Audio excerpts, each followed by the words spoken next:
Hello students. तर आता आपल्याला बघायचं आहे सेकंड क्वेश्चन एक्सरसाइज 3.1 मधला. ऑलरेडी आपण फर्स्ट लेक्चरमध्ये काय बघितलं आहे, ट्रिगोनमेट्रिक इक्वेशनची डेफिनेशन, ट्रिगोनमेट्रिक इक्वेशनचे सोल्युशन्स, त्याच्यामध्ये बघतोय आपण प्रिन्सिपल सोल्युशन आणि जनरल सोल्युशन. तर पहिल्यांदा प्रिन्सिपल सोल्युशनवर पहिला एक्सरसाइज आहे 3.1 तो सॉल्व करतोय. त्यातला पहिला क्वेश्चन आपण सॉल्व केलेला आहे. त्या क्वेश्चनमध्ये आणि ह्या सेकंड क्वेश्चनमध्ये एक फरक आहे. पहिल्या क्वेश्चनमध्ये इथे सगळ्या ह्या व्हॅल्यू पॉझिटिव्ह होत्या. याच्यामध्ये 2 आणि √3/2 सॉरी हा 2 तिकडे ट्रान्सपोज केला तर निगेटिव्ह होईल, त्याला आपण √3 होईल, म्हणजे ती व्हॅल्यू पण निगेटिव्ह होईल. फर्स्ट क्वेश्चनमध्ये ह्या सगळ्या व्हॅल्यू पॉझिटिव्ह होत्या आणि आता त्या निगेटिव्ह आहेत. एवढा फरक आहे आणि त्याच्यामुळे आपल्याला थोडासा बदल करावा लागतो आन्सरमध्ये, त्याच्या सोल्युशनमध्ये. तर काय काय होतोय बदल बघा, इकडे नीट काळजीपूर्वक बघा. मी एकदम शॉर्टमध्ये कसं सोल्युशन काढायचं शिकवतो. पहिलं sin θ = ½ इथे काय करायचं, आता एक वे असा जातो, इकडे बघा काही मुलं काय करतात, sin θ आता मी काय सांगतोय लक्ष द्या, हे मायनस साईन असंच राहू द्या. आणि आता सांगा ही हाफ व्हॅल्यू कोणत्या साइन थीटाची आहे, ही हाफ व्हॅल्यू कोणत्या साइन थीटाची आहे, साइन सोडून द्या, हे मायनस साइन सोडून द्या. ही हाफ व्हॅल्यू कोणत्या साइन थीटाची आहे, तर π/6 ही आहे. मग इथे लिहायचं sin π/6. आता इथे आपल्याला ह्या वेनी जायचं आहे, मी असंच लिहिणार आहे इकडे sin θ = -sin π/6. पण इथे एक चूक करतात मुलं, ते काय करतात, समजा हे sin θ आता हा साइन डायरेक्ट कॅन्सल होत नाही, हे मायनस साइन आतमध्ये जर आलं तर आपल्याला फॉर्म्युला आहे हा साइन -θ फॉर्म्युला -sin θ आहे. आता साइन कॅन्सल होतं आणि θ = -π/6 येतं. तर हे सोल्युशन आहे त्याचं, डेफिनेटली हे सोल्युशन आहे, पण ते प्रिन्सिपल सोल्युशन नाही. ते जनरल सोल्युशनमध्ये येतं पण प्रिन्सिपल सोल्युशन नाही. का नाही प्रिन्सिपल सोल्युशन, तर ही निगेटिव्ह व्हॅल्यू आली, ह्या इंटरवलमध्ये बसते का, हे 0 to 360 डिग्रीपर्यंत आपल्याला व्हॅल्यू पाहिजे असते, पण ही -30 डिग्री आहे, ह्या इंटरवलमध्ये येत नाही. म्हणून काय करायचं, आपण हे सोल्युशन घ्यायचं नाही. मग मी इथे याला आता हे घ्यायचं का नाही, नो, हे घ्यायचं नाही. हे येतं जनरल सोल्युशनमध्ये, प्रिन्सिपल सोल्युशनच्या इंटरवलमध्ये ते येत नाही. मग आता काय करायचं, ही स्टेप तर मी अशीच लिहिली. आता इथून पुढे काय करायचं, आपल्याला 2 सोल्युशन काढायचे. हे π/6 म्हणजे सोल्युशन नाही त्याचं, कारण π/6 कुठे येतो, फर्स्ट क्वाड्रंटमध्ये, आणि आपल्याला इक्वेशनमध्ये ही निगेटिव्ह व्हॅल्यू आहे, म्हणजे दोन्ही व्हॅल्यू साईनच्या निगेटिव्ह आहेत. मग साईन निगेटिव्ह कुठं कुठं असतो, सेकंड क्वाड्रंटमध्ये असतो का निगेटिव्ह, नाही. इथे साईन फर्स्ट क्वाड्रंटमध्ये पॉझिटिव्ह आहे, साईन फर्स्ट क्वाड्रंटमध्ये पण कसं आहे, पॉझिटिव्हच आहे. साईन निगेटिव्ह कुठं आहे, थर्ड आणि फोर्थमध्ये. मग याचे सोल्युशन थर्ड आणि फोर्थमध्ये आहेत. मी याचे शॉर्टकट पण सांगणार आहे तुम्हाला फायनली, पण अगोदर लक्षात ठेवा इथे हा थर्ड आणि फोर्थ क्वाड्रंटमध्ये आहे. मग इथे काय करायचं, sin θ आता डायरेक्ट लिहायचं इथे साईन, इथे जे लिहिलं ना π+x, तर हे डायरेक्ट एक्सची व्हॅल्यू ही आहे, म्हणजे जे काय आहे ते. मग इथे आता इथे काय लिहायचं, थर्ड क्वाड्रंट म्हणजे π+x, मग इथे π+ ही एक्सची व्हॅल्यू म्हणजे π/6. आता साइन कॅन्सल होतो आणि θ हे 6π + π 7π/6. तर हे सोल्युशन मिळतं, हे बरोबर ह्या इंटरवलमध्ये येतं. चेक करून बघा तुम्ही, याला डिग्रीमध्ये कन्वर्ट केलं तर तुम्हाला ते इंटरवलमध्ये मिळेल 0 to 360. नाव वाटल्यास इथे लिहू शकता 0 is less than 7π/6 is less than 2π. आता परत काय करायचं, अगेन किंवा ऑल्सो इथे लिहितो मी, हे परत लिहायचं sin θ = -sin π/6 नाव sin θ आता साईन निगेटिव्ह आहे परत, तर ह्या क्वाड्रंटमधला निगेटिव्ह घेतला आपण साईन, अजून ह्या क्वाड्रंटमध्ये आहे एका रोटेशनमध्ये, तर मग ह्या क्वाड्रंटला आपण काय म्हणतो, 2π - x म्हणतो. मग इथे लिहायचं साईन, हे साईन तसंच 2π - x. आता साईन कॅन्सल, θ सॉरी एक्सची व्हॅल्यू काय आहे, ही आहे. मी हेच इक्वेशन इथे लिहिलंय परत, हे π/6. आता साईन कॅन्सल, हे क्रॉस मल्टिप्लिकेशन घेतलं तर ते 11π/6. आता ही 11π/6 जर व्हॅल्यू कन्वर्ट केली तुम्ही, तर ती बरोबर ह्या इंटरवलमध्ये येते. मग आता इथे लिहायचं वाटलं 0 is less than 11π/6 is less than 2π. Therefore आता फायनल आन्सर काय येईल इथे, नाव प्रिन्सिपल सोल्युशन.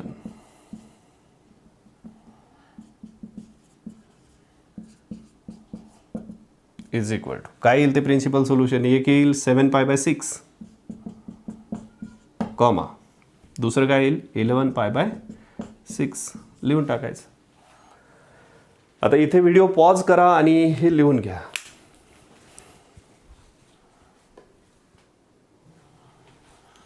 आता सेकंड क्वेश्चन बघूया परत. tan theta is equal to -1. इथे पण काय करायचं, tan theta is equal to हे मायनस साईन तसंच सोडा आणि कोणत्या tan थीटाची व्हॅल्यू 1 आहे हे मायनस साईन सोडून दिलं, फक्त 1 बघा. कोणत्या टॅनची व्हॅल्यू 1 आहे तर ती π/4ची 1 येते. This upon this sine upon cos this upon this 1 येते म्हणजे π/4ची आहे. म्हणजे इथे लिहायचं tan π/4.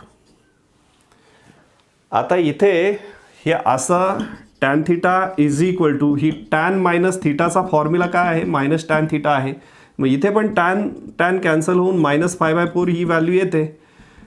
तर हे सोल्युशन आहे का, त्याचं सोल्युशन आहे पण ते प्रिन्सिपल सोल्युशन नाही आहे. मग हे प्रिन्सिपल सोल्युशन काय येत नाही आहे, हे का नाही करायचं, कारण ते ह्या इंटरवलमध्ये ते येत नाही म्हणून हे करायचं नाही. मग आता काय करायचं, इकडे tan theta is equal to हे मायनस tan π/4 तसंच. मग आता नेहमीप्रमाणे काय करायचं पुढे, tan निगेटिव्ह आहे ना, मग निगेटिव्ह आहे tan, तर कुठे कुठे निगेटिव्ह आहे tan, all students take coffee. आता tan इथे पॉझिटिव्ह आहे आणि इथे पॉझिटिव्ह आहे. tan सेकंड क्वाड्रंटमध्ये आणि फोर्थ क्वाड्रंटमध्ये निगेटिव्ह आहे का, नाही. मग सेकंड क्वाड्रंट घेऊया आधी. सेकंड क्वाड्रंटला आपण काय म्हणतो π-x. मग इथे लिहायचं tan थीटा असंच. इथे काय लिहायचं tan π-x म्हणजे हा अँगल π/4. मग आता tan cancel, theta is equal to हे क्रॉस मल्टिप्लिकेशन घेतलं तर ते येईल 3π/4. पहिलं सोल्युशन मिळालं. Also tan theta is equal to हे मायनस tan π/4. मग आता पुन्हा tan theta is equal to minus. आता tan निगेटिव्ह कुठं आहे अजून, तर tan निगेटिव्ह इथला घेतला, इथे फोर्थमध्ये आहे. फोर्थ क्वाड्रंटला आपण काय म्हणतो 2π-x. मग इथं काय लिहायचं tan 2π-x. x म्हणजे काय π/4. हे अलाइड अँगलवर आहे सगळं, लक्षात ठेवा. मी अलाइड अँगलची कन्सेप्ट सेपरेट लेक्चरमध्ये दिलेली आहे, ती माहीत असेल किंवा नसेल तरी आता मी शॉर्टमध्ये जे सांगतोय ते इथं लिहायचं, नाहीतर ती कन्सेप्ट बघायची पूर्ण. आता tan cancel, theta is equal to इथे क्रॉस मल्टिप्लिकेशन घेतलं तर ते येईल 7π/4. म्हणजेच इथे काय येईल principal solution. Therefore principal solution is equal to पहिलं काय येईल 3π/4 आणि दुसरं काय येईल 7π/4. Principal solution. इथे व्हिडिओ पॉज करा आणि लिहून घ्या.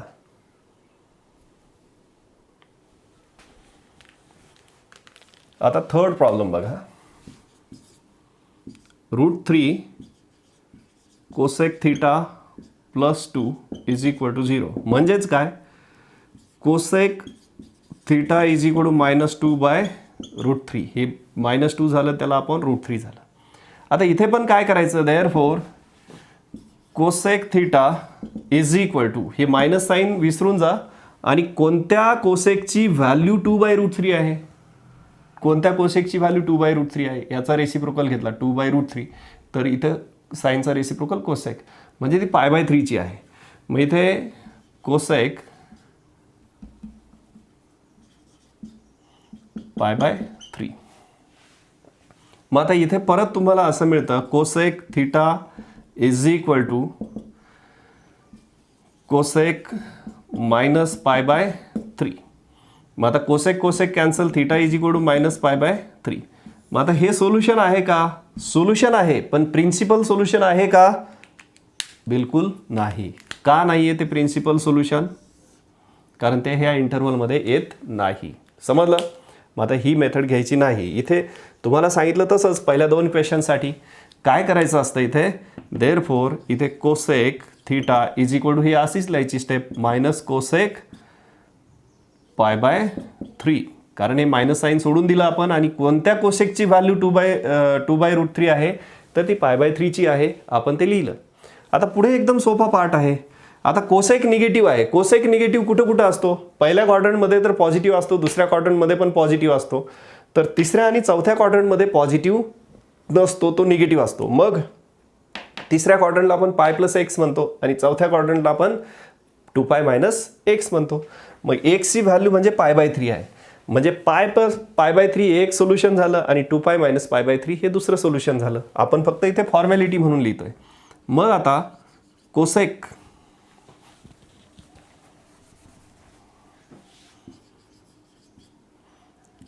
थीटा इज इक्वल टू हे cosec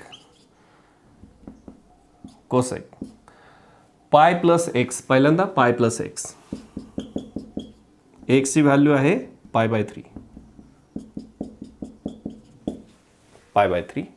cosec cancel, theta is equal to हे क्रॉस मल्टिप्लिकेशन घेतलं 4π/3. ऑल्सो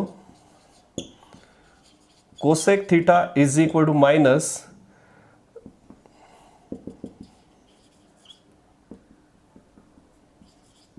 मायनस कोसेक हे π/3 परत लिहिलं. आता cosec theta is equal to कोणता क्वाड्रंट लिहायचा राहिला?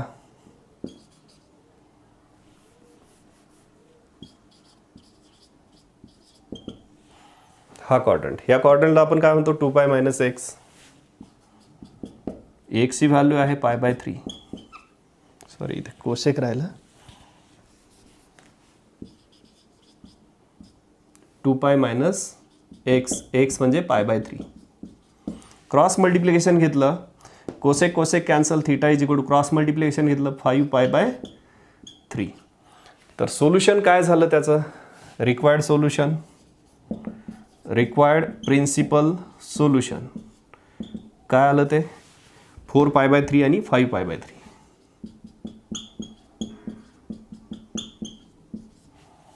समजलं हे? पॉज करा आणि लिहून घ्या.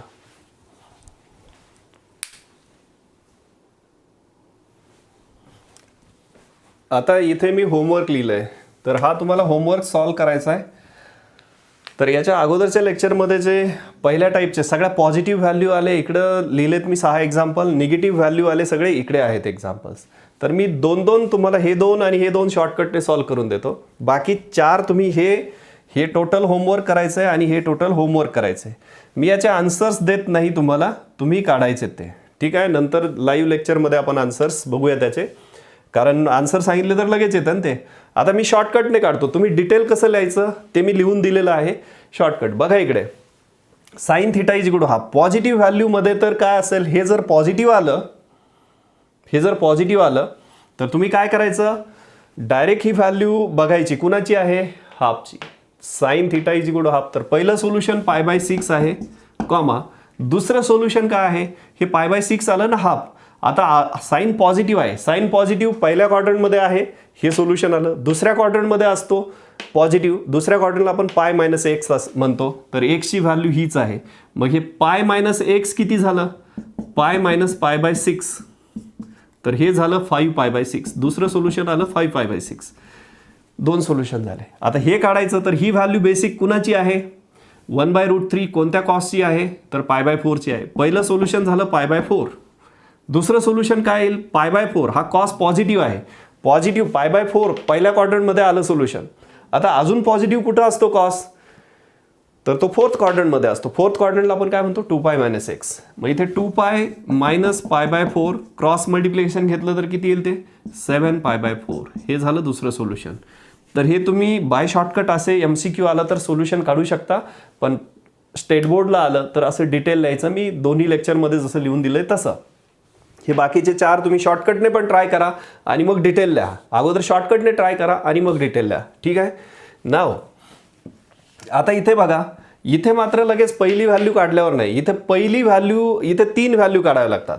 पहिली व्हॅल्यू काय काढणार तुम्ही इथे? आता मी पहिली व्हॅल्यू इथे रेड कलरने लिहितो. हे मायनस साईन विसरून जा आणि कोणत्या साईनची व्हॅल्यू 1/√3 आहे, 1/√2 आहे, तर ती π/4ची आहे. मग इथे π/4 म्हणजे हे सोल्युशन नाही, हे सोल्युशन नाही आहे, कारण इथे निगेटिव्ह व्हॅल्यू आहे. आता साईन निगेटिव्ह कुठं आहे? साईन निगेटिव्ह कुठं आहे? तर तो थर्ड क्वाड्रंटमध्ये आणि फोर्थ क्वाड्रंटमध्ये आहे. तर आपल्याला एक्सची व्हॅल्यू ही घ्यायची, इथे एक्स, मग पाय प्लस एक्स आणि 2π मायनस एक्स. मग पाय प्लस हे π/4 आणि पाय ते 2π मायनस π/4. तर ह्या व्हॅल्यूज काय येतात? मी इथे ते सोल्युशन्स ग्रीन कलरमध्ये लिहितो. तर हे क्रॉस मल्टिप्लिकेशन घेतलं तर हे 5π/4 येतं, 5π/4. आणि दुसरं काय येतं? 7π/4. तर हे आहे त्याचं आन्सर. समजलं? ही व्हॅल्यू आपण यूज केली, ती प्रिन्सिपल व्हॅल्यू म्हणतो आपण तिला. आता अजून दुसरं सांगतो मी तुम्हाला, एक सॉल्व करून देतो. आता इथे बघा, डायरेक्ट ओरली आन्सर काढायचं MCQ आला तर हे मायनस साईन विसरून जा आणि कोणत्या कॉसची व्हॅल्यू √3/2 आहे? तर ती π/6 ही आहे. म्हणजे इथं π/6 तुम्ही प्रिन्सिपल व्हॅल्यू म्हणून यूज करणार आहात. हे सोल्युशन नाही आहे त्याचं. आता कॉस निगेटिव्ह कुठं कुठं आहे? तर कॉस निगेटिव्ह आहे सेकंड क्वाड्रंटमध्ये आणि थर्ड क्वाड्रंटमध्ये. बरोबर आहे. सेकंड क्वाड्रंटला आपण π-x म्हणतो आणि थर्ड क्वाड्रंटला π+x म्हणतो. मग आता इथे काय घेणार आपण? सेकंड क्वाड्रंट π-x, x ही व्हॅल्यू आली आणि π+x. क्रॉस मल्टिप्लिकेशन घेतलं तर तुम्हाला सोल्युशन काय मिळतं? हे 5π/6 आणि दुसरं काय मिळतं? हे 7π/6. तर हे दोन्ही त्याचे प्रिन्सिपल सोल्युशन झाले. तर जमेल आता तुम्हाला शॉर्टकटने आन्सर काढायला. तर हे असे शॉर्टकटने आन्सर काढा सगळे. अगोदर हे 4 तुम्ही सॉल्व करा, हे 4 परत सॉल्व करा, लाईक दिस. हे झालं MCQ साठी सांगितलं. तुम्हाला बोर्ड एक्झामला जर 2 मार्क्ससाठी क्वेश्चन आला तर असं लिहून चालणार नाही. मी जसं डिटेल लिहून दिले तसं डिटेल लिहायचं. समजलं? अदरवाईज हे शॉर्टकटनेच लक्षात ठेवायचं. ठीक आहे. Bye bye.